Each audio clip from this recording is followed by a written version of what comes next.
ఒకే ఒక్కసారి ఆ రోజు ఫోన్ వచ్చిందని చెప్పి అంటే దీన్ని బట్టి ఏమర్థమైతుంది? ఎమ్మెల్యేగా గెలిపించిన కొడంగల్ ప్రజల మీద నీ ప్రేమ గింతేనా? ముఖ్యమంత్రి ఉన్నది ఇందుకేనా?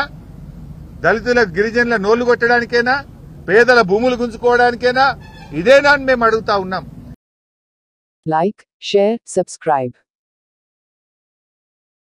కావాలి. మా భూములు ఫార్మా కంపెనీలకు ఇవ్వమని ఆ ప్రాంత ప్రజలందరూ కూడా గత కొన్ని నెలలుగా పోరాటం చేస్తా ఉన్నారు. మరి అక్కడ ఎమ్మెల్యేగా ఉన్న రేవంత్ రెడ్డి తనకు ఓట్లేసినటువంటి కొడంగల్ ప్రజలకు పిలిచి మాట్లాడాలి, వారి సమస్య పరిష్కారం చేయాలి. కానీ పోలీసుల చేత, గుండాల చేత, రాజకీయ నాయకుల చేత వాళ్ళని బెదిరించేటువంటి ప్రయత్నానికి రేవంత్ రెడ్డి గారు పాల్పడతా ఉన్నారు. అంటే నీకు ఓటేస్తే ఏదో మేలు జరుగుతుంది, మేమంతా బాగుపడతాము, 15,000 రూపాయల రైతు భరోసా వస్తుంది, 2,500 మహాలక్ష్మి వస్తుంది, 4,000 పెన్షన్ వస్తుంది అని మేం బాగుపడతామని నీకు ఓట్లేస్తే, నీకు ఓట్లేసిన పాపానికి ఆ లఘుచర్ల గ్రామ ప్రజల మీద కర్కశంగా ఇవాళ నువ్వు వ్యవహరిస్తా ఉన్నావు. కట్టు బట్టలతో, పిల్ల పాపలతో ఊరు విడిచి పారిపోయేటట్టు చేసావు. అంటే నీకు ఓట్లేసి గెలిపిస్తే నువ్వు వాళ్ళకి ఇచ్చిన బహుమానం ఇది? వాళ్ళ భూములు గుంజుకోవడమే, కుట్రపూరితంగా చేయడమే నువ్వు ప్రజలకు చేసే సేవనా అని చెప్పి మేము అడుగుతా ఉన్నాం. పట్నం నరేందర్ రెడ్డి గారు ఒక ప్రతిపక్ష పార్టీగా, ప్రతిపక్ష నాయకుడిగా ఆ రైతులకు అండగా నిలిచే ప్రయత్నం చేసినాడు, రైతులకు ధైర్యాన్ని ఇచ్చే ప్రయత్నం చేసినాడు. ఆయనకు ఏ సంబంధం లేదు. కాంగ్రెస్ పార్టీ నాయకులు మాట్లాడుతుండ్రు, ఈ సంఘటన జరిగికులు రాయించుడు, అబద్దాలు మాట్లాడు, కాంగ్రెస్ నాయకులు ప్రెస్ మీట్లు పెడుతుండ్రు. పోలీస్ రిమాండ్ ఒకే ఒక్కసారి ఆ రోజు ఫోన్ వచ్చిందని చెప్పి ఇవాళ మీరు ప్రతిపక్షాల మీద అక్రమ కేసులు పెట్టచ్చు, కానీ ప్రజా తిరుగుబాటు నుంచి తప్పించుకోలేరు. ఇవాళ నేను అడుగుతా ఉన్నా, ఎవరు జరిగినా బీఆర్ఎస్ కుట్ర అంటాడు. మొన్నటిదాకా నిరుద్యోగ యువత అశోక్ నగర్ లో ఎస్సీ, ఎస్టీ, బీసీలకు అన్యాయం జరుగుతా ఉంది, జీవో 29 రద్దు చేయండి అని చెప్పి అశోక్ నగర్ లో నిరుద్యోగ యువత రోడ్ల మీదకి వస్తే అది దాని వెనుక బీఆర్ఎస్ పార్టీ ఉందని రేవంత్ రెడ్డి గారు మాట్లాడుతూ ఉంటారు. రైతులు మా పత్తికి, వరికి మద్దతు ధర రావడం లేదు, రైతు భరోసా రాలేదు, రైతులకు రుణమాఫీ కాలేదని రైతులు రోడ్ల మీదకి వస్తే బీఆర్ఎస్ పార్టీ రైతుల చేత ధర్నా చేయిస్తుందని ముఖ్యమంత్రి గారు మాట్లాడుతూ ఉంటారు.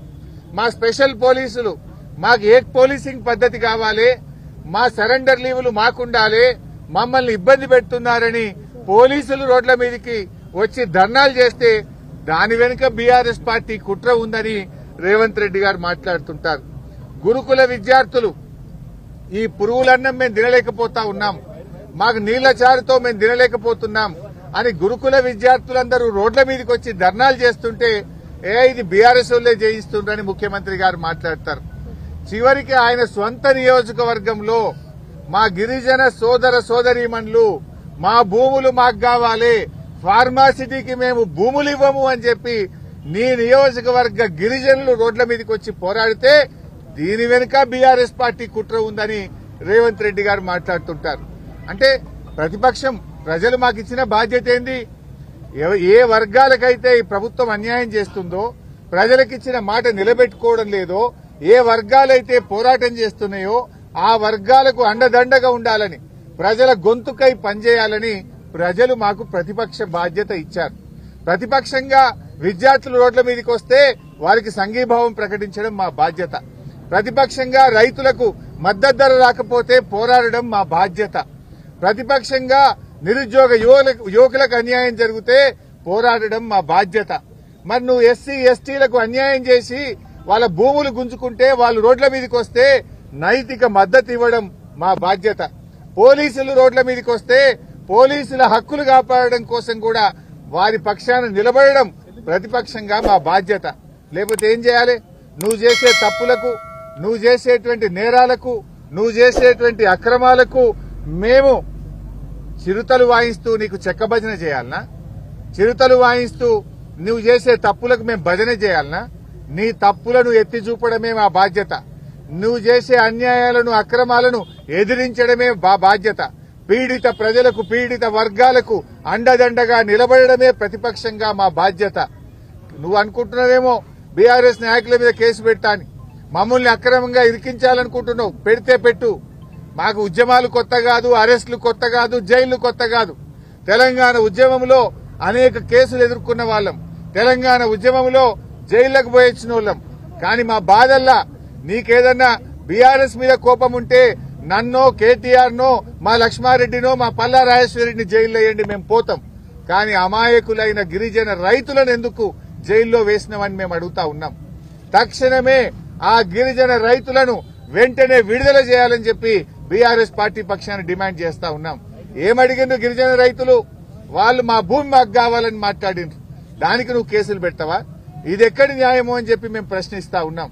ఈ అన్యాయాలను ఎట్టి పరిస్థితుల్లో నువ్వు ఎన్ని అక్రమ కేసులు పెట్టినా, మమ్మల్ని ఎన్ని రకాలుగా వేధించినా బీఆర్ఎస్ పార్టీ నిన్ను ప్రశ్నిస్తూనే ఉంటది, నీ వెంట పడుతూనే ఉంటది, పేదల పక్షాన పోరాటం చేస్తూనే ఉంటదని చెప్పి కూడా హెచ్చరిస్తా ఉన్నాం. అయినా నాకు అర్థం కాదు, ఇదేం ప్రజాస్వామ్యం? నువ్వేం చెప్పినావు ఆ రోజు? 6 గ్యారంటీలతో పాటు 7వ గ్యారంటీ ప్రశ్నించే హక్కు ఇస్తున్నాం, ప్రజాస్వామ్యం ఇస్తున్నాను. ఎక్కడ ప్రజాస్వామ్యం ఉంది? ప్రశ్నిస్తే కేసులు పెడుతున్నావు, ప్రశ్నిస్తే అక్రమ జైళ్లలో పెడుతున్నావు, నువ్వు ప్రశ్నించే అవకాశం లేకుండా చేస్తున్నావు. ఆ రోజు మల్లన్న సాగర్ లో నువ్వు వచ్చి 2 రోజులు నిరాహార దీక్ష చేసినావు. నిన్ను ఆపిందా బీఆర్ఎస్ పార్టీ? మల్లన్న సాగర్ లో నువ్వు వచ్చి 2 రోజులు నిరాహార దీక్ష చేసినావు. నిన్ను అరెస్ట్ చేయలే కదా, నిన్ను ఆ ఊర్లకు బోనిచ్చినాం కదా. 2 రోజులు దీక్ష చేస్తే నీకు రక్షణ ఇచ్చింది కదా ఆనాటి ప్రభుత్వం. ఇవాళ ఎందుకు ఆపుతున్నావు?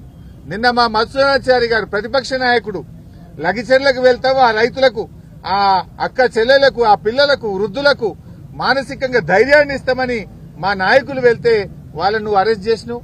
మా ఆర్ఎస్ ప్రవీణ్ కుమార్ ను, కార్తీక్ రెడ్డిని, మా వాళ్ళందరినీ కూడా నిన్ను అరెస్ట్ చేసినావు. అదేవిధంగా లోకల్ ఎంపీ డీకే అరుణ గారు పోతే నిన్ను అరెస్ట్ చేసినావు.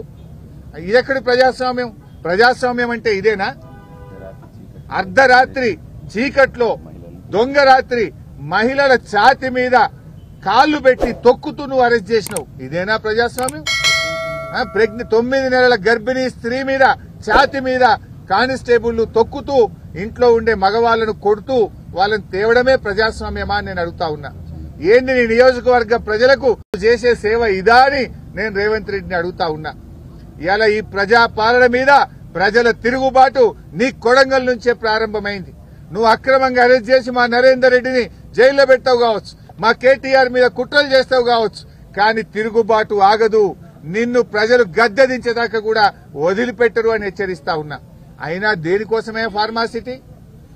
ఆల్రెడీ గత ప్రభుత్వం, మా ప్రభుత్వం ఉన్నప్పుడు 14,000 ఎకరాల భూమిని ఫార్మాసిటీ కోసం సేకరించినాం. ఆడబెట్టు ఫార్మాసిటీ. ఆడ ఫార్మాసిటీ పెట్టగా నేను ఎవరొద్దంటున్నారు? 14,000 ఎకరాల భూమి ఉంది కదా అంటే అక్కడనేమో ఈయన 4th సిటీ కడతారట, రియల్ ఎస్టేట్ వ్యాపారం చేస్తారట, తన అనుయాయులకు, తన కంపెనీలకు భూములు కేటాయించి భూములు కొల్లగొట్టాలని కుట్ర చేస్తా ఉన్నాడు. అక్కడ రియల్ ఎస్టేట్ వ్యాపారం చేసి డబ్బులు సంపాదించాలని రేవంత్ రెడ్డి కుట్ర చేస్తా ఉన్నాడు. ఈ భూములేమో ఫార్మాసిటీ కోసం సేకరించిన భూములు రియల్ ఎస్టేట్ వ్యాపారం చేస్తారట. కొత్తగా జహీరాబాద్ లో కొడంగల్ల పోయి దళిత గిరిజనుల భూములు లాక్కుంటారట. ఇందిరమ్మ రాజ్యం అంటే ఇదేనా? ఏం చెప్పింది ఇందిరమ్మ? ఇందిరమ్మ దళితులకు, గిరిజనులకు భూములు పంచితే ఇందిరమ్మ ముసుగులో రేవంత్ రెడ్డి ఈ రోజు దళితుల, గిరిజనుల భూములు లాక్కోవాలని చూస్తా ఉన్నాడు.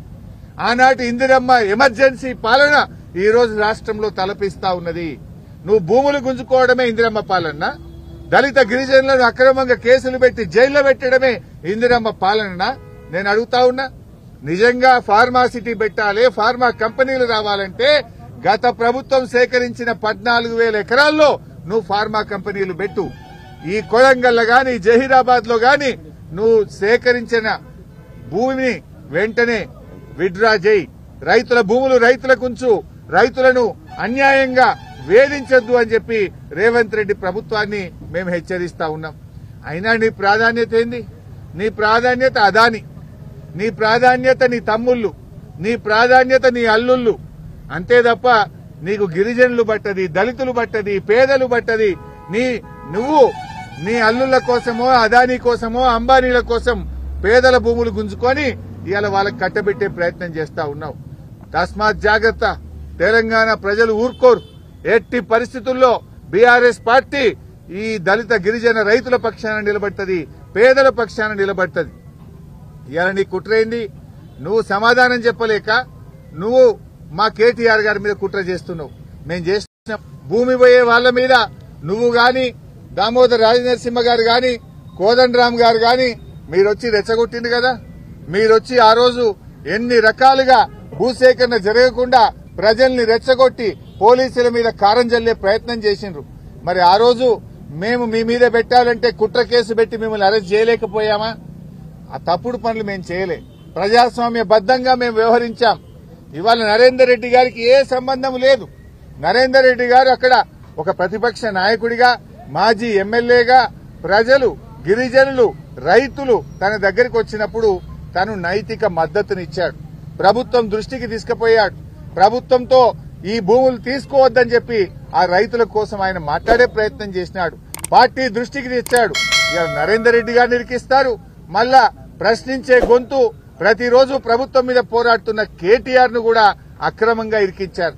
ఇప్పుడే మేము ఆయనతో మాట్లాడాం, నరేందర్ రెడ్డి గారితో. ఆయన రిమాండ్ రిపోర్ట్ లో ఏమి రాశారో తెలియదట ఆయనకు. రిమాండ్ రిపోర్టును 5 నిమిషాల ముందు మెజిస్ట్రేట్ గారి ముందు ప్రవేశపెట్టే ముందు రిమాండ్ రిపోర్ట్ మీద సంతకం పెట్టించుకున్నారు. ఆ రిమాండ్ రిపోర్ట్ లో ఏముందో నాకు తెలియదు. జైల్లో పొద్దున పేపర్లు చూస్తా ఉంటే రిమాండ్ రిపోర్ట్ లో కేటీఆర్ గారికి కూడా దీనిలో ప్రోద్బలం ఉన్నదని, కేటీఆర్ గారు ఎన్ని డబ్బులు ఖర్చు అయినా పెట్టమని చెప్పినట్టు వీళ్లే రిమాండ్ రిపోర్ట్ రాసి రిమాండ్ రిపోర్ట్ లో చదివే అవకాశం లేకుండా సంతకం పెట్టించి ఇవాళ తప్పుడు రిమాండ్ రిపోర్ట్ రాసినారు. తప్పుడు రాసిందని చెప్పి నరేందర్ రెడ్డి గారు మాకు చెప్తూ ఆయన చాలా బాధపడ్డాడు. అసలు నాకే సంబంధం లేదు, నాకే విషయము తెలియదు, కేటీఆర్ గారికి సంబంధం ఉందని ఆయనని ఇరికిచ్చారు. ఇది అన్యాయం. అసలు రిమాండ్ రిపోర్టు రాసే ముందు నాతో మాట్లాడలేదు, ఏమి రాశారో చదివే అవకాశం నాకు ఇవ్వలేదు, రిమాండ్ రిపోర్ట్ లో ఏముందో నాకు తెలియకుండా ఒత్తిడి చేసి నాతో సంతకం పెట్టించారు. అంతకుమించి నాకు తెలియదు. ఈ విషయాన్ని మీకు చెప్పడమే కాదు, నిన్న మెజిస్ట్రేట్ కూడా చెప్పాను. మెజిస్ట్రేట్ గారి ముందు కూడా ఆ రిమాండ్ రిపోర్ట్ లో ఏముందో నాకు తెలియదు, ఒక్క నిమిషం ముందే నాతో సంతకం పెట్టించారనే విషయాన్ని నిన్న మెజిస్ట్రేట్ గారికి కూడా చెప్పానని చెప్పి నరేందర్ రెడ్డి గారు చెప్పారు. అంటే దీన్ని బట్టి ఏమర్థమవుతుంది? నరేందర్ రెడ్డి గారిని ప్రశ్నించే గొంతు గనక ఇవాళ ఆయన జైల్లో పెట్టి అక్కడ భూములు గుంజుకోవాలని చూస్తున్నాడు. నరేందర్ రెడ్డి గారు లేకపోతే ఆ ప్రాంతంలో ఫార్మా కంపెనీల కోసం, బడా బాబుల కోసం ఆయన భూములు గుంజుకోవాలని చూస్తున్నాడు. నేను అడుగుతా ఉన్నా, నీ ప్రేమ ఎవరి మీదనే రేవంత్ రెడ్డి? నీకు ఓట్లేసి నిన్ను రాజకీయ భిక్ష పెట్టిన వాళ్లకు, నిన్ను ఓట్లేసి ఎమ్మెల్యేగా గెలిపించిన కొడంగల్ ప్రజల మీద నీ ప్రేమ గింతేనా? కొడంగల్ ప్రజల మీద నీకు ప్రేమ లేదు, ఫార్మా కంపెనీల యాజమాన్యాల మీద నీకు ప్రేమ ఉన్నది. నీ ప్రేమ నీ అల్లుడి మీద, బడా బడా పారిశ్రామిక కంపెనీల మీద. అంటే నువ్వేంది కాకులను కొట్టి గద్దలకేసే ప్రయత్నం లాగా, అంటే రైతుల నోర్లు కొట్టి గిరిజన రైతుల భూములను అక్రమంగా గుంజుకొని ఫార్మా కంపెనీల బడా బడా బాబులకు ఆ భూములు కట్టబెట్టడం కోసం నువ్వు పనిచేస్తున్నావు. ముఖ్యమంత్రి ఉన్నది ఇందుకేనా? దళితుల గిరిజనుల నోళ్లు కొట్టడానికేనా? పేదల భూములు గుంజుకోవడానికేనా? ఇదేనా అని మేము అడుగుతా ఉన్నాం. నరేందర్ రెడ్డి గారు ధైర్యంగా ఉన్నారు. ఆయన ధైర్యంగా ఉండమని చెప్పి బీఆర్ఎస్ పార్టీ ఆయనకు పూర్తి అండదండగా ఉందనేటువంటి విశ్వాసాన్ని మేము ఆయనకు చెప్పాం. తప్పకుండా న్యాయం గెలుస్తుంది, ధర్మమే నిలబడుతుంది. నువ్వు అక్రమంగా కేసు పెట్టచ్చు, మమ్మల్ని జైల్లో పెట్టచ్చు, మాకు న్యాయం మీద నమ్మకం ఉంది, న్యాయస్థానాల మీద మాకు నమ్మకం ఉన్నది. మా న్యాయవాదులు తప్పకుండా పోరాడతారు. నిర్దోషిగా నరేందర్ రెడ్డి గారు బయటకు వచ్చేది ఖాయం. నరేందర్ రెడ్డి గారికి ఏ సంబంధం లేకుండా అక్రమంగా ఆయనని కేసులో ఇరికిచ్చారు. తప్పకుండా న్యాయస్థానంలో మాకు న్యాయం జరుగుతుందని, నిర్దోషిగా నరేందర్ రెడ్డి గారు బయటకు వస్తారనే సంపూర్ణమైన నమ్మకం మాకుంది.